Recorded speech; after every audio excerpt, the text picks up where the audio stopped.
गुडघ्याला बाशिंग बांधून मंत्री दादा भुसे यांनी उडवली खिल्ली। जनता आता भुलणार नाही, खोटा नरेटिव्ह सेट करून ते निवडून आले। दादा भुसेंचा विरोधकांवर हल्ला बोल।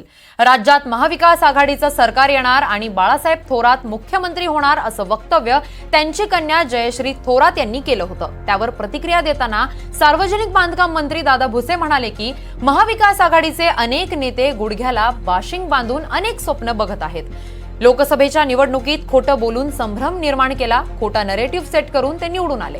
बजेट घोषित झाल्यानंतर ते दररोज खोटं बोलतायत, परंतु जनता आता बिलकुल त्या गोष्टींना थारा देणार नाही असा विश्वासही राज्याचे सार्वजनिक बांधकाम मंत्री दादा भुसेंनी मालेगावात आयोजित एका कार्यक्रमाप्रसंगी व्यक्त केलेला आहे। महाविकास आघाडीमध्ये अनेक लोक गुडघ्याला बाशिंग बांधून अनेक स्वप्न पाहत आहेत।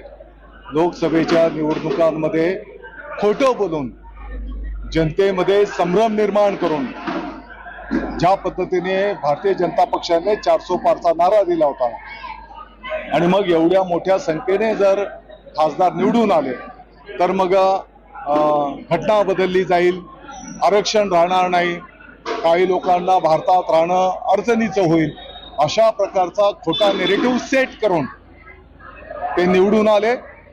जनता एकदा कदाचित या खोट्या प्रचाराला बळी पडते, वारंवार असं होणार नाही।